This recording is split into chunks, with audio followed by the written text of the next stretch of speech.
Hello.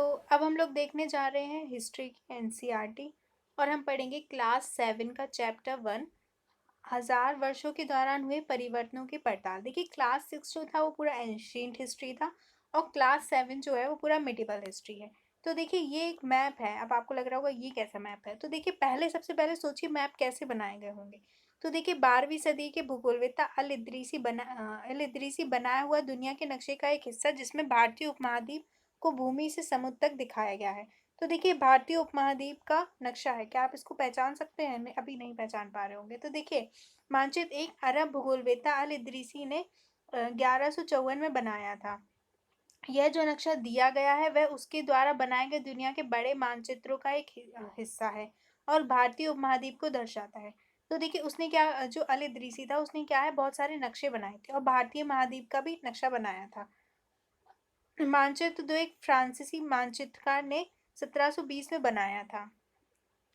देख लेते हैं हम। देखिए ये मानचित्र दो है। अब देखिए इसमें आपको भारत पहचानने में आ रहा होगा। 18वीं सदी के आरंभ में ग्लिवलॉम द लेस्ले के एटलस नूवो के अनुसार यह उपमहाद्वीप।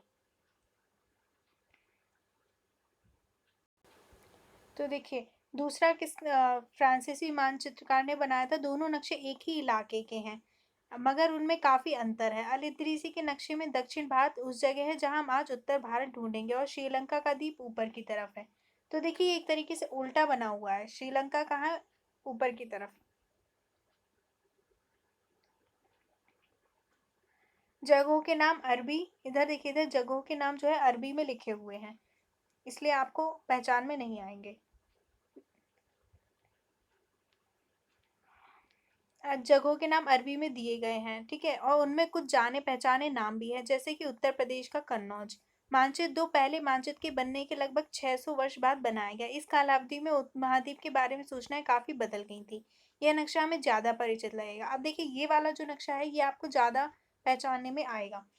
और देखिए दोनों में क्या है, 600 वर्षों का अंतर है बनने में। उनमें विशेषकर तटीय इलाकों की बारीक ब्यौरा देखकर आश्चर्य होता है। इसमें काफी बारीक ब्यौरा लिखा हुआ है। यूरोप के नाविक तथा व्यापारी अपने समुद्र यात्रा के लिए इस नक्शे का इस्तेमाल किया करते थे। लेकिन अब भीतरी इलाकों पर नजर डालें, क्या इसमें भी उतने ही ब्यौरे हैं जितने समुद्र तट वाले हिस्से में गंगा के मार्ग को देखें। अब देखिए इसमें अंदर की तरफ भी काफी कुछ दिया हुआ है। इतनी ही महत्वपूर्ण एक और बात यह है कि दूसरे युग तक मानचित्र अंकन का विज्ञान में बहुत बदल गया था। इतिहासकार जब बीते युगों के दस्तावेजों, नक्शों और लेखों का अध्ययन करते थे तो उनके लिए उन सूचनाओं के संदर्भों का, उनके भिन्न भिन्न ऐतिहासिक पृष्ठभूमियों का ध्यान रखना जरूरी होता था। अब देखिए नई और पुरानी शब्दावली। अगर समय के साथ सूचनाओं के संदर्भ बदलते हैं तो भाषा और अर्थों के साथ क्या होता है। ऐतिहासिक अभिलेख कई तरह की भाषाओं में मिलते हैं और ये भाषाएं भी समय के साथ साथ बहुत बदलती हैं। इसमें ये बताया गया है कि शब्द जो है समय के साथ बदलते रहते हैं। उदाहरण के लिए मध्ययुग की फारसी आधुनिक फारसी भाषा से भिन्न है। यह भिन्नता सिर्फ व्याकरण शब्द भंडार में ही नहीं आई है, समय के साथ शब्दों के अर्थ भी बदल जाते हैं। देखिए समय के साथ क्या होता है, डिक्शनरी में भी नए वर्ड आते हैं, पुराने वर्ड का मतलब बदल जाता है। उदाहरण के लिए हिंदुस्तान शब्द ही लीजिए, आज हम इसे आधुनिक राष्ट्र राज्य भारत के अर्थ में लेते हैं। 13वीं सदी में जब फारसी के इतिहासकार मिन्हाज ए शिराज ने हिंदुस्तान शब्द का प्रयोग किया था तो उसका आशय पंजाब हरियाणा और गंगा यमुना के बीच में स्थित इलाकों से था। अब देखिए हिंदुस्तान का मतलब क्या था पहले। जो थे फारसी इतिहासकार मिन्हाज ए शिराज, ठीक है, उन जो हमारा आप देख सकते हैं पंजाब हरियाणा गंगा यमुना के बीच में स्थित जो क्षेत्र है उन उसको कहा था हिंदुस्तान। लेकिन अब देखिए पूरे भारत को हिंदुस्तान कहते हैं। उसने इस शब्द का राजनीतिक अर्थ में उन इलाकों के लिए इस्तेमाल किया था जो दिल्ली के सुल्तान के अधिकार क्षेत्र में आते थे। उन्होंने किसे कहा था हिंदुस्तान? जो दिल्ली के सुल्तान के अधिकार में था उस वक्त। सल्तनत के प्रसार के साथ साथ इस शब्द के अंतर्गत आने वाले क्षेत्र भी बढ़ते गए, लेकिन हिंदुस्तान शब्द में दक्षिण भारत का समावेश कभी नहीं हुआ। इसके विपरीत 16वीं सदी के आरंभ में बाबर ने हिंदुस्तान शब्द का प्रयोग इस उपमहाद्वीप के भूगोल, पशु पक्षियों और यहाँ के निवासियों की संस्कृति का वर्णन करने के लिए किया। तो जो बाबर था उसने क्या कहा कि जो उपमहाद्वीप का भूगोल है, पशु पक्षी है, निवासी है, उनकी संस्कृति के लिए उसने इस शब्द का यूज किया हिंदुस्तान। यह प्रयोग 14वीं सदी के अमीर अमीर खुसरो दया प्रयोग शब्द हिंद के ही कुछ कुछ समान था। मगर जब भारत को एक भौगोलिक और सांस्कृतिक सत्य के रूप में पहचाना जा रहा था वहाँ हिंदुस्तान शब्द से ये राजनीतिक और आर्थिक अर्थ नहीं जुड़े थे जो हम आज जोड़ते हैं। ठीक है, पहले इसका मतलब अलग था, अब इसका मतलब अलग है। पहले सिर्फ जो दिल्ली सुल्तान जो थे उनके अंतर्गत जो भाग था उसको कहा जाता था।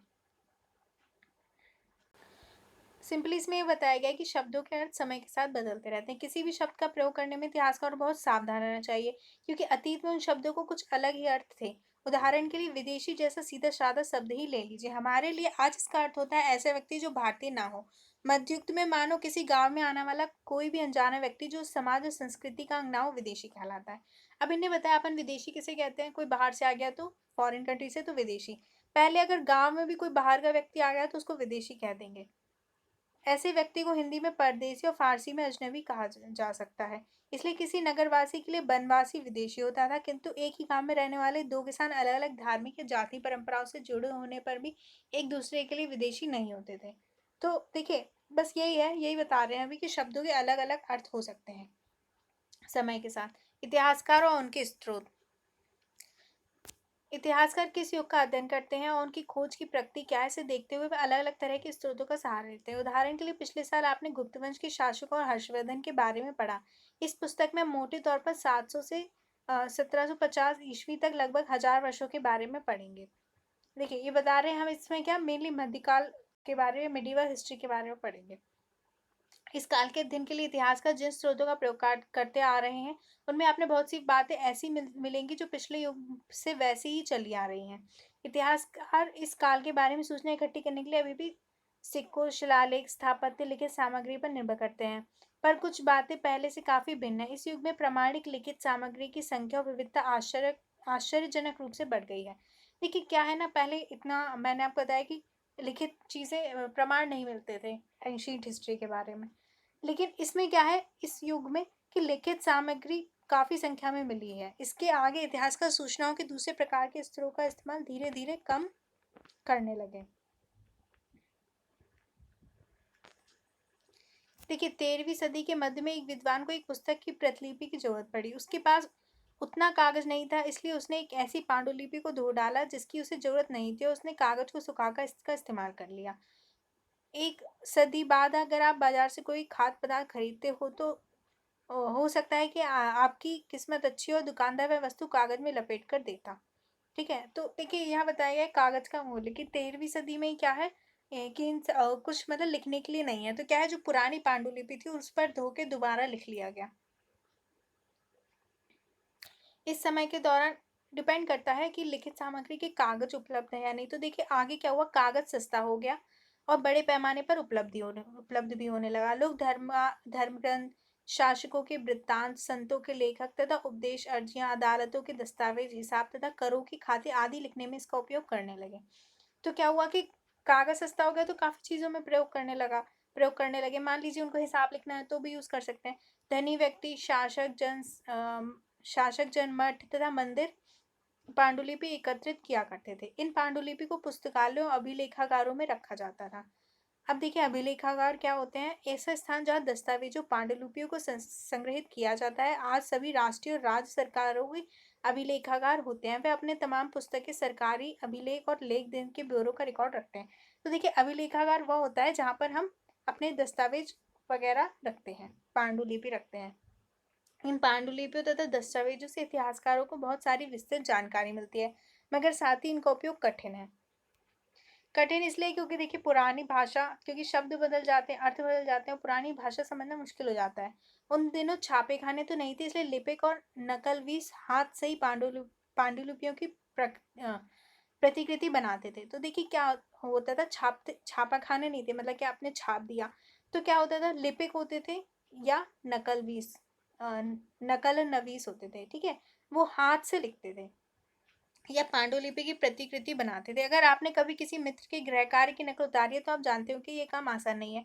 कभी कभी आपको अपने मित्र की लिखावट समझ में नहीं आती होगी, इसलिए और आपको मजबूरों का अंदाजा ही लगाना पड़ता होगा कि क्या लिखा गया है। तो देखिए क्या होता था कि वो देखकर लिखते थे तो उन्हें मुश्किल भी आती थी। फलस्वरूप आपके लिखे में मित्र के लिखे हुए से कुछ छोटे मोटे लेकिन महत्वपूर्ण अंतर आ जाते होंगे। देखिए फ्रेंड्स, ये वाला जो चैप्टर है मैं आपको एक बार बता दूं कि ये बेसिक्स हैं काफ़ी, इसमें बहुत ज़्यादा इंपॉर्टेंट चीज़ें हमारे लिए नहीं है, ठीक है, पर लेकिन हम फिर भी पढ़ लेंगे। ये देखिए एक चित्र दिया हुआ है, ये एक लघु चित्र की प्रतिकृति जिसमें एक लिपिक किसी पांडुलिपि की नकल कर रहा है। इस चित्र का आकार ये है, इस छोटे आकार के कारण इसे लघु चित्र या मिनिएचर कहते हैं। तो देखिए काफ़ी छोटे उस पर लिख रहा है ना, छोटी कॉपी है तो ये लघुचित्र या मिनिएचर है। कभी-कभी इन लघु चित्रों का प्रयोग लेख में आई पांडुलिपियों को स्पष्टता प्रदान करने के लिए किया जाता था। ये इतने सुंदर होते थे कि आगे चलकर संग्रहकर्ता अक्सर इन चित्रों को पांडुलिपियों से अलग करके बेचने लगते थे। देखिए, चित्र 2 दिया हुआ है। अब आप देख सकते हैं चित्र 2, लिखावट की भिन्न प्रकार की शैलियों के कारण अरबी और फारसी और अरबी पढ़ने में कठिनाई हो सकती है। नस्तलिक लिपि में वर्ण जोड़कर धारदार रूप से लिखे जाते हैं। फारसी अरबी के जानकारों के लिए इस लिपि को पढ़ना आसान होता है। शिक्त लिपि दाईं और अधिक सघन, संक्षिप्त और कठिन है। तो बताया गया है कि अलग अलग लिपि है जिसके कारण पढ़ने में मुश्किल होती है। पांडुलिपियों की प्रतिलिपि बनाने में भी कुछ कुछ यही होता है। प्रतिलिपियां बनाते हुए लिपिक छोटे मोटे फेरबदल करते चलते हैं, जब कहीं कोई शब्द कहीं कोई वाक्य। सदी दर सदी प्रतिलिपियों की भी प्रतिलिपियां बनती रहती हैं और अंततः एक ही मूल ग्रंथ की भिन्न भिन्न प्रतिलिपियां एक दूसरे से बहुत अलग हो जाती हैं। अब देखिए क्या होता है ना, जैसे बताया गया है कि एक अगर आप इसी कॉपी से लिखेंगे आपको लैंग्वेज नहीं समझ आएगी तो दिक्कत होगी। तो इस तरीके से क्या हुआ, जब जो मूल प्रतिलिपि थी उसकी कई सारी प्रतिलिपियां कॉपीज बनती जाती हैं, तो क्या है वो चीज़ें अलग भी हो जाती हैं। इनसे गंभीर समस्या उत्पन्न हो गई क्योंकि आज हमें लेखक की मूल पांडुलिपि शायद ही कहीं मिलती है। हमें बाद के लेखकों द्वारा बनाई गई प्रतिलिपियों पर ही पूरी तरह निर्भर रहना पड़ता है। इसलिए इस बात का अंदाजा लगाने के लिए कि मूलतः लेखक ने क्या लिखा, इतिहासकारों को एक ही ग्रंथ की विभिन्न प्रतिलिपियों का अध्ययन करना पड़ता है। तो देखिए, इतिहासकारों को बहुत मेहनत करनी पड़ती है, उन्हें बहुत सारी कॉपीज पढ़नी पड़ती है देखने के लिए कि जो मेन व्यक्ति था, जो जिसने सबसे पहले लिखा था उस क्या लिखा था उसने। कई बार लेखक स्वयं ही समय समय पर अपने मूल वृत्तांत में संशोधन करते रहते हैं। 14वीं शताब्दी के इतिहासकार जियाउद्दीन बर्नी ने अपना वृत्तांत पहली बार 1356 में और दूसरी बार इसके 2 वर्ष बाद लिखा, और दोनों में अंतर है। लेकिन 1971 तक इतिहासकारों को पहली बार वाले वृत्तांत की जानकारी भी नहीं थी। यह पुस्तकालय के विशाल संग्रह में कहीं दबा पड़ा था। तो देखिए, जो जियाउद्दीन बर्नी था, इसने जो है अपना वृत्तांत दो बार लिखा। सन 700 से 1750 के बीच के 1000 वर्षों का अध्ययन इतिहासकारों के आगे भारी चुनौती रखता है, मुख्य रूप से इसलिए कि इस पूरे काल में बड़े पैमाने पर और अनेक तरह के परिवर्तन हुए।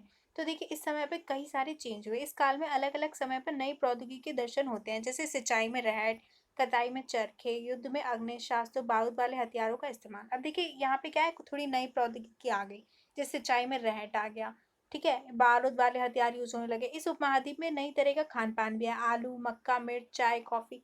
अब आप सोचते होंगे कि आलू, ठीक है, चाय, कॉफी, मिर्च, ये सब हम कितना यूज करते हैं, लेकिन ये यहाँ के नहीं है, ये इस उपमहाद्वीप में बाहर से आए हैं, ठीक है।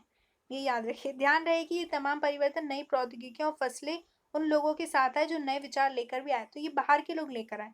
परिणाम स्वरूप ये काल आर्थिक, राजनीतिक, सामाजिक और सांस्कृतिक परिवर्तनों का काल भी रहा।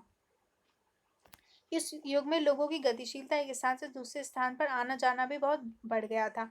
अवसर की तलाश में लोग झुंड के झुंड दूर दूर की यात्राएं करने लगे थे। इस उपमहाद्वीप में अपार संपदा और अपना भाग करने के लिए अपार संभावनाएं मौजूद थी। तो देखिए क्या है कि ना, लोग एक यात्राएं भी बहुत करते थे इस काल में। जिन समुदाय का, अब देखिए रहट का एक चित्र दिया हुआ है, सिंचाई में रहट का प्रयोग। इस काल में जिन समुदायों का महत्व बड़ा, उनमें से एक समुदाय था राजपूत, जिसका नाम राजपूत अर्थात राजा का पुत्र से निकला। तो कुछ नए समुदाय भी हो गए, ठीक है, जिनका महत्व बढ़ गया, जैसे राजपूत। देखिए, पर्यावास का मतलब क्या होता है, इसका तात्पर्य किसी भी क्षेत्र में पर्यावरण और वहां के रहने वालों की सामाजिक और आर्थिक जीवन शैली से है। जो लोग रहते हैं, ठीक है, उस पर्यावरण में उनकी जो शैली होती है उसे ही पर्यावास कहते हैं, मतलब जो उनकी जीवन शैली होती है। अब देखिए, 8वीं से 14वीं सदी के बीच यह नाम आमतौर पर योद्धाओं के उस समूह के लिए प्रयुक्त होता था जो क्षत्रिय वर्ण के होने का दावा करते थे। तो देखिए, 8वीं से 14वीं सदी के बीच वह योद्धा का वह समूह जो क्षत्रिय वर्ण कहता था कि हम क्षत्रिय वर्ण के हैं, वो कहलाते थे राजपूत। राजपूत शब्द के अंतर्गत केवल राजा और सामंत वर्ग ही नहीं बल्कि सेनापति और सैनिक भी आते थे।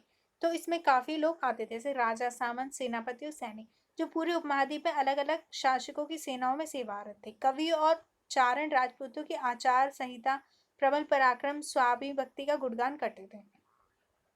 इस युग में राजनीतिक दृष्टि से महत्व हासिल करने के अवसरों का लाभ मराठा, सिख, जाट, अमो और कायस्थ आदि समूह ने भी उठाया। तो देखिए कायस्थ कौन थे, जो लिपिक और मुंशियों का कार्य करने वाली जाति थी, वो कायस्थ थे। और राजनीतिक दृष्टि के महत्व हासिल करने के अवसरों का लाभ उठाने के लिए मराठा, देखिए कुछ समूह थे, जैसे मराठा, सिख, जाट, अमोम, कायस्थ, इन्होंने भी लाभ उठाने की कोशिश की। इस पूरे काल के दौरान क्रमशः जंगलों की कटाई हो रही थी और खेती का इलाका बढ़ता जा रहा था। अब देखिए क्या है, जनसंख्या बढ़ी तो जंगलों की कटाई हुई। कुछ क्षेत्रों में यह परिवर्तन अन्य क्षेत्रों की अपेक्षा अधिक तेजी से पूरे तौर पर हुए। पर्यावरण में परिवर्तन के कारण कई वनवासियों को मजबूर होकर अपना स्थान छोड़ना पड़ा। तो देखिए क्या हुआ कि पर्यावास में जब परिवर्तन हुआ तो जो वनवासी थे उन्होंने अपना स्थान छोड़ दिया। कुछ और वनवासी जमीन की जुताई करने लगे और कृषक बन गए। देखिए समय के साथ ना परिवर्तन होता है। कृषकों के ये नए समूह क्षेत्रीय बाजार, मुखियाओं, पुजारियों, मठों, मंदिरों से प्रभावित होने लगे। वे बड़े और जटिल समाजों के अंग बन गए। उन्हें कर चुकाने पड़ते थे और स्थानीय मालिक वर्ग की बेगार करनी पड़ती थी। तो देखिए यहाँ पे बताया गया है, जो वनों में रहने वाले वनवासी थे उनके भी जीवन में परिवर्तन आया। परिणाम स्वरूप किसानों के बीच आर्थिक और सामाजिक अंतर उभरने लगा। कुछ के पास ज्यादा उपजाऊ जमीन होती थी, कुछ लोग मवेशी भी पालते थे और कुछ लोग खेती से खाली समय में दस्तकारी आदि का कुछ काम कर लेते थे। तो देखिए तब भी क्या है, आर्थिक असमानता थी और कुछ बड़े किसान थे, कुछ छोटे किसान। जैसे जैसे समाज में अंतर बढ़ने लगे, लोग जातियों उपजातियों में बांटे जाने लगे। उनकी पृष्ठभूमि और व्यवसाय के आधार पर उन्हें समाज में ऊंचा और नीचा दर्जा दिया जाने लगा। तो अभी भी देखिए ये ऊंच नीच है। तब भी क्या होता था कि समाज में अंतर बढ़ने लगा था। और जातियों से भी बढ़ के उपजातियां बनने लगी थी। ये दर्जे स्थायी नहीं थे। किसी जाति विशेष के सदस्यों के हाथों में जितनी सत्ता, प्रभाव और संसाधनों का नियंत्रण है, इसके आधार पर उसके दर्जे बदलते रहते थे। एक ही जाति का किसी क्षेत्र में कोई दर्जा हो सकता था, किसी अन्य में कोई और दर्जा। तो देखिए जितनी उनके पास क्या होता था, जितने उनके पास संसाधन होते थे, सत्ता होती थी, इसके आधार पर उनका दर्जा होता था। अपने सदस्यों के व्यवहार का नियंत्रण करने के लिए जातियां स्वयं अपने अपने नियम बनाती थी। इन नियमों का पालन जाति के बड़े बुजुर्गों की एक सभा करती थी। कुछ इलाकों में जाति पंचायत कहा जाता है। तो देखिए अभी भी गांव में पंचायत होती है, उसी तरह उस समय भी क्या है, जो जाति होती थी, उस जाति में जो बड़े बुजुर्ग थे वो उनकी एक सभा होती थी जो जाति पंचायत कहलाती थी। और वो क्या करते थे, नियम बनाते थे। लेकिन जातियों को अपने निवास के गांवों के रिवाजों का पालन भी करना पड़ता था। और उन्हें क्या करते, जो जातियां थी उन्हें, जो यहाँ पर वो रहते थे वहाँ के जो नियम थे उनका पालन करना होता था। इसके अलावा कई गांवों पर मुखियाओं का शासन होता था। मिल मिलाकर वे किसी राज्य की एक छोटी इकाई भर होती थी। अब देखिए क्षेत्र और साम्राज्य। चोल, तुगलक, मुगल जैसे बड़े बड़े राज्यों के अंतर्गत कई सारे क्षेत्र आते थे। दिल्ली के सुल्तान गयासुद्दीन बलबन की प्रशंसा में एक संस्कृत प्रशस्ति में उसे एक विशाल साम्राज्य का शासक बताया गया है, जो पूर्व में बंगाल गौड़ से लेकर पश्चिम में अफगानिस्तान की गजन तक फैला हुआ था। तो देखिए जो गयासुद्दीन बलबन था उसके बारे में एक संस्कृत प्रशस्ति मिली है। प्रशस्ति यानी जिसमें उसकी प्रशंसा लिखी होती है। तो उसका शासन कहाँ था, बंगाल में गौड़ से पश्चिम में अफगानिस्तान की गजनी तक था, जिसमें संपूर्ण दक्षिण भारत द्रविड़ भी आ जाता था। गौड़ आंध्र प्रदेश, आंध्र, केरल, कर्नाटक, महाराष्ट्र और गुजरात आदि भिन्न भिन्न क्षेत्रों के लोग उसकी सेना के आगे पलायन कर जाते थे। तो देखिए यहाँ पर एक चित्र दिया हुआ है। देखिए मिस्र के शिहाबुद्दीन उमरी द्वारा रचित मसालिक अल अबसर फी ममालिक अल अमसर के अनुसार, ठीक है, ये थोड़े से डिफिकल्ट नाम है। मोहम्मद तुगलक के राजकाल में दिल्ली सल्तनत के अंतर्गत आने वाले प्रांत, तो देखिए दिल्ली सल्तनत के अंतर्गत कितने प्रांत आते थे, ये उनके नाम दिए गए हो, कहाँ कहाँ वो थे। तो आप ये देखिए कि इनका क्षेत्र कितना फैला हुआ है। आप देख सकते हैं काफी बड़े क्षेत्र पर इनका जो राज्य है वो फैला हुआ है। जैसे आप देख सकते हैं एक पे सिवासन, दूसरे पे उच्च, ठीक है। तो इस तरीके से इनका जगह दी हुई है। इतिहासकार विजय अभियान के इन दावों को अतिशयोक्ति मानते हैं। साथ ही वे समझने की कोशिश में लगे रहते हैं कि शासक लोग इस उपमहाद्वीप में भिन्न भिन्न भागों पर अपने अधिकारों का उल्लेख क्यों करते रहते हैं। तो देखिए भाषा और तथा क्षेत्र। देखिए अमीर खुसरो ने इस बात पर गौर किया था कि इस देश के हर क्षेत्र की एक अलग भाषा है। जैसे पहले भी, अभी की तरह पहले की भाषाएं अलग अलग थी। सिंधी, लाहौरी, कश्मीरी, द्वार समुद्री दक्षिणी कर्नाटक में, तेलंगानी आंध्र प्रदेश में, गुजरी गुजरात में, मवारी तमिलनाडु में, गौड़ी बंगाल में, अवधी पूर्वी उत्तर प्रदेश में, हिंदवी दिल्ली के आसपास के क्षेत्र में। अमीर खुसरो ने आगे बतलाया है कि इन भाषाओं के विपरीत एक भाषा संस्कृत भी है, जो किसी विशेष क्षेत्र की भाषा नहीं है। एक प्राचीन भाषा है जिसे केवल ब्राह्मण जानते हैं, आम जनता नहीं। तो देखिए अमीर खुसरो ने उस समय के बारे में बताया गया कि अलग अलग भाषा थी, अलग अलग क्षेत्र की। देखिए सन 700 तक कई क्षेत्र में अपने अपने भौगोलिक आयाम तय हो चुके थे और उनकी अपनी भाषा सांस्कृतिक विशेषता स्पष्ट हो गई थी। अध्याय 9 में आपको इनके बारे में अधिक जानकारी मिलेगी।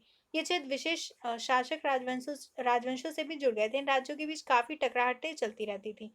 देखिए, अभी जो पहला चैप्टर होता है ना, वो क्या होता है, मेनली इंट्रोडक्शन सा दिया होता है कि हम आगे क्या पढ़ेंगे। तो इसमें इतना कुछ ख़ास नहीं है, लेकिन आपको एक बेसिक्स बताने के लिए है। तो अगर थोड़ा-सा आपको लग रहा होगा कि इसमें क्या दिया हुआ है, तो आप मतलब डिस्करेज नहीं हुए, क्योंकि इसमें ये दिया हुआ है कि कैसे इतिहासकार किस तरीके से अध्ययन करते हैं, ठीक है? और कैसे-कैसे मतलब उस समय का कैसी परिस्थितियाँ थी, ये सब। इन राज्यों देखिए, तो इन्हें बताया गया कि बहुत सारे राजवंश थे जिनके बारे में हम नेक्स्ट चैप्टर में पढ़ेंगे। कभी-कभी चोल, खलजी, तुगलक और मुगल जैसे राजवंश अनेक क्षेत्रों में फैला एक विशाल साम्राज्य भी खड़ा कर लेते थे। ये सभी साम्राज्य समान रूप से स्थिर और सफल नहीं हो पाते थे। तो देखिए, बड़े-बड़े राज हुए, लेकिन ज़रूरी नहीं कि वो चलें। 18वीं सदी में मुगल वंश पतन की ढलान पर था। फलस्वरूप क्षेत्रीय राज्य फिर से उभरने लगे। लेकिन वर्षों से जो सर्व क्षेत्रीय साम्राज्यों का शासन चल रहा था, उसमें क्षेत्रों की प्रकृति बदल गई थी। उस पर कई छोटे-छोटे राज्यों का शासन चलता रहता था। उन राज्यों की बहुत सी बातें इस उपमहाद्वीप के अधिकतम भाग पर फैले इन क्षेत्रों को विरासत में मिली थी। तो देखिए, जब मुगल वंश का पतन हुआ तो कई छोटे-छोटे राज्य बन गए। इन तथ्य का पता हमें उन कई परंपराओं से लगता है जो इन क्षेत्रों में उभरी है। तो देखिए, उन छोटे-छोटे राज्यों में भी जो परंपराएं थी, विरासत थी, वो अभी तक है। इन परंपराओं में कुछ एक दूसरे से भिन्न और कुछ एक समान है। ऐसी परंपराएं हमें प्रशासन, अर्थव्यवस्था के प्रबंधन, उच्च संस्कृति तथा भाषा के संदर्भ में मिलती है। सन 700 से लेकर 1750 के बीच के हजार वर्षों में इन विभिन्न क्षेत्रों की प्रकृति एक दूसरे से कटकर अलग-अलग नहीं पनपी थी। हालांकि उनके क्षेत्र की अपनी विशेषताएं बनी रही थी, मगर समन्वय की सर्व क्षेत्रीय ताकतों का प्रभाव भी उन पर पड़ा था। पुराने और नए धर्म। देखिए, इतिहासकार ने जिन हजार वर्षों की पड़ताल हम कर रहे हैं, इनके दौरान धार्मिक परंपराओं में कई परिवर्तन आए। दैविक तत्व के लोगों की आस्था कभी-कभी बिल्कुल ही व्यक्तिगत स्तर पर होती थी, मगर आमतौर पर इस आस्था का स्वरूप सामूहिक होता था। किसी दैविक तत्व में सामूहिक आस्था यानी धर्म प्रायः स्थानीय समुदायों के सामाजिक आर्थिक संगठन से संबंधित होती। जैसे समुदाय का सामाजिक संसार बदलता गया, वैसे ही इन आस्थाओं में भी परिवर्तन आता गया।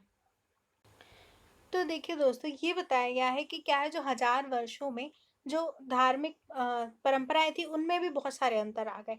आज हम जिसे हिंदू धर्म कहते हैं, उसमें भी इसी युग में महत्वपूर्ण बदलाव आए। इस परिवर्तन में से कुछ थे नई देवी देवताओं की पूजा, राजाओं द्वारा मंदिरों का निर्माण, समाज में पुरोहितों के रूप में ब्राह्मणों का बढ़ता महत्व और बढ़ती सत्ता। तो देखिए, जो हिंदू धर्म है इस काल में उसमें भी अंतर आ गए। जैसे नई नए देवी देवता आ गए, अभी भी आते रहते हैं, ठीक है। राजाओं द्वारा मंदिर का निर्माण किया गया, समाज में पुरोहित रूप में ब्राह्मणों का महत्व बढ़ा, एटसेट्रा। संस्कृत ग्रंथों के ज्ञान के कारण समाज में ब्राह्मणों का बड़ा आदर होता था। इन्हें इनके संरक्षक थे नए नए शासक, जो स्वयं प्रतिष्ठा की चाह में थे। तो देखिए, ब्राह्मणों के संरक्षक होते थे। संरक्षक क्या होता है? कोई प्रभावशाली धनी व्यक्ति जो किसी कलाकार, शिल्पकार, विद्वान या अभिजात जैसे किसी अन्य व्यक्ति को मदद या सहारा दे। तो देखिए फ्रेंड, संरक्षक वो होता है जो धनी व्यक्ति होता है, वो किसी कलाकार और शिल्पकार जो है उनको मदद या सहारा देता है। तो जो राजा थे, वो ब्राह्मणों के संरक्षक थे। वो मतलब चाहते थे कि उनकी प्रतिष्ठा बढ़े, इसलिए वो उनको सहायता देते थे। इन संरक्षकों को समर्थन होने के कारण समाज में इनका दबदबा और भी बढ़ गया था। और देखिए, क्या परिवर्तन हुए इस युग में। अन्य एक महत्वपूर्ण परिवर्तन भक्ति की अवधारणा के रूप में आया। इस युग में क्या है, भक्ति की भी अवधारणा है। इसमें ईश्वर की कल्पना एक ऐसे प्रेमल इष्ट देवी देवता के रूप में की गई जिस तक पुजारियों के विशद कर्मकांड के बिना ही भक्त स्वयं पहुंच सके। तो ऐसे जरूरी नहीं कि बहुत कर्मकांड करने हैं। अगर आप ईश्वर के प्रति प्रेम रखते हैं, तो भक्ति के मार्ग पर भी जा सकते हैं। इसमें ही बताया गया। यही वह युग था जिसमें इस उपमहाद्वीप में नए नए धर्मों का भी आगमन हुआ। इसमें नए धर्म भी आए, जैसे कुरान शरीफ का संदेश भारत में पहले पहल 7वीं सदी में व्यापारियों अप्रवासियों के जरिए पहुंचा। तो देखिए, कुरान शरीफ का संदेश 7वीं सदी में आया था व्यापारियों के साथ। मुसलमान कुरान शरीफ को अपना धर्म ग्रंथ मानते थे, केवल एक ईश्वर अल्लाह की सत्ता को स्वीकार करते थे। तो देखिए, मुसलमान जो है, सबको पता है, वो कुरान शरीफ को धर्म ग्रंथ मानते हैं और एक ईश्वर पे विश्वास करते हैं, अल्लाह पे, जिसका प्रेम करुणा उदारता अपने में आस्था रखने वालों हर व्यक्ति को गले लगाता है, चाहे उस व्यक्ति की सामाजिक पृष्ठभूमि कुछ भी रही हो। कई शासक इस्लाम और उसके विद्वान धर्मशास्त्रियों और न्यायशास्त्रियों अर्थात उलेमा को संरक्षण देते थे। तो जो कई शासक थे, वो इस्लाम के जो विद्वान थे, ठीक है, जिन्हें उलेमा कहते हैं, उनको संरक्षण देते थे। हिंदू धर्म की भांति इस्लाम के अनुयायियों भी अपने धर्म की अलग अलग तरह की व्याख्या करते थे। मुसलमानों में कुछ शिया थे, जो पैगंबर साहब के दामाद अली को मुसलमानों का विधि सम्मत नेता मानते थे। तो देखिए जो उलेमा थे वो क्या करते थे, जो मतलब इस्लाम के अनुयायी थे, मतलब हिंदू धर्म के भांति ही जो इस्लाम के अनुयायी थे वो भी अपने धर्म की अलग-अलग व्याख्या करते थे, ठीक है? लेकिन मुसलमानों में कुछ अलग होते हैं, शिया जो क्या है पैगंबर साहब के दामाद अली को मानते हैं, और कुछ सुन्नी होते हैं जो खलीफाओं के प्रभुत्व को स्वीकार करते थे। इस्लाम के अभी भी देखिए शिया सुन्नी में काफ़ी अ, विवाद चलता रहता है, इसलिए याद रखिए कौन किसे मानता है। इस्लाम के आरंभिक दौर में इस धर्म का नेतृत्व करने वाले खलीफा कहलाते थे। तो देखिए पहले क्या हुआ, इस धर्म का जो नेतृत्व करता था वो खलीफा कहलाता था।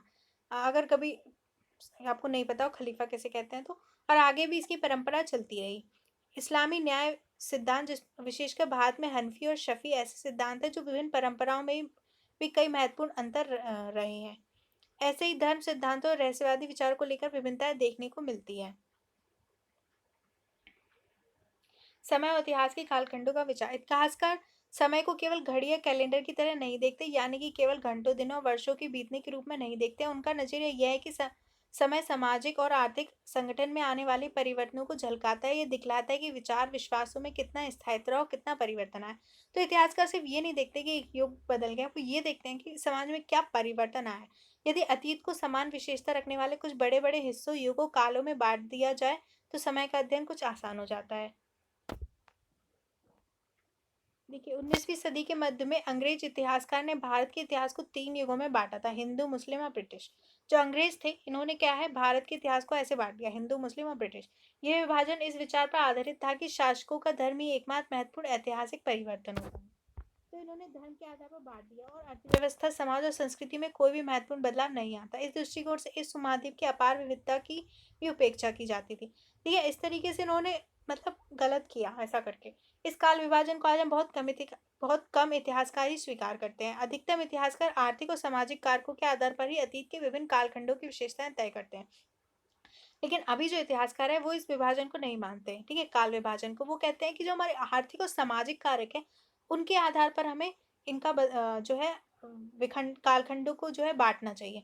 पिछले साल आपने जो इतिहास पढ़े उनमें प्राचीन समाजों के कई प्रकारों का समावेश था, जैसे शिकारी, संग्राहक, प्रारंभिक दौर के कृषिकर्मी, शहरों और गांवों के निवासी, और प्रारंभिक दौर के राज्य साम्राज्य। इस साल आप जो इतिहास पढ़ेंगे वो उसमें प्राय मध्यकालीन इतिहास कहा जाता है। इसमें आपने कृषक समाजों के विस्तार, क्षेत्रीय साम्राज्यिक राज्यों के उदय, कभी कभी तो ग्रामवासियों और वनवासियों की कीमत पर, प्रधान धर्मों के रूप में हिंदू धर्म, इस्लाम धर्म के विकास, यूरोप की व्यापारिक कंपनियों के आगमन के बारे में विस्तार से जानकारी मिलेगी। तो देखिए उन्हें बताया कि पहले हमने ये पढ़ा था, अब हम ये पढ़ेंगे। भारत के इतिहास की 1000 साल अनेक बदलावों के साक्षी रहे। अब देखिए इतने 1000 साल में क्या हुआ, आखिर 16वीं और 18वीं शताब्दियां 8वीं और 11वीं शताब्दियों से काफी भिन्न थी। इसलिए इस सारे काल को एक ऐतिहासिक इकाई के रूप में देखना समस्याओं से खाली नहीं है। फिर मध्यकाल की तुलना प्राय आधुनिक काल से की जाती है। आधुनिकता के साथ भौतिक उन्नति और बौद्धिक प्रगति का भाव जुड़ा हुआ है। इससे आशय ये निकलता है कि मध्यकालीन रूढ़िवादी था, उस दौरान कोई परिवर्तन नहीं हुआ, लेकिन हम जानते हैं कि ऐसा नहीं है। तो देखिए इनने कहा है कि जैसे बांट देते हैं मध्यकाल, आधुनिक काल, तो आधुनिक से लगता है कि मॉडर्न, लेकिन ऐसा नहीं है कि जो मध्यकाल था वो रूढ़िवादी था, इसमें कहा है उसमें भी परिवर्तन हुए। इन 1000 वर्षों के दौरान इस उपमहाद्वीप के समाजों में प्राय परिवर्तन आते रहे और कई क्षेत्रों की अर्थव्यवस्था इतनी समृद्ध हो गई कि उसने यूरोप की व्यापारिक कंपनियों को वह आकर्षित करना प्रारंभ कर दिया। देखिए क्यों आई थी यूरोप की इतनी कंपनियां भारत में, ऑब्वियसली क्योंकि भारत में इतनी संपदा थी, इसके लिए वो यहाँ आकर्षित हुए थे। इस पुस्तक के पढ़ते समय आप परिवर्तन के चिन्हों या सक्रिय ऐतिहासिक प्रक्रियाओं का ध्यान देते चलें, और जब भी संभव हो इस पुस्तक में आप जो पढ़ रहे हैं उसकी तुलना आप पिछले वर्ष में पढ़ी हुई बातों से करने की कोशिश करें। ठीक है, अब देखिए यहाँ पर हमारा चैप्टर फिनिश होता है। अगर आपको ये चैप्टर ज़्यादा अच्छा नहीं लगा तो डिसपॉइंट नहीं होएगा, नेक्स्ट चैप्टर से जो हमारी इंपॉर्टेंट चीज़ें ज़्यादा आएंगी। बस इसमें हमें एक बेसिक बन जाता है कि कैसे इतिहास बदलता है, कैसी नई चीज़ें आती हैं, ये सब हमें पता चल जाता है। ठीक है, और अगर आपको मेरे वीडियोस पसंद आते हैं तो इनको सब्सक्राइब और शेयर कर दीजिए। Thank you.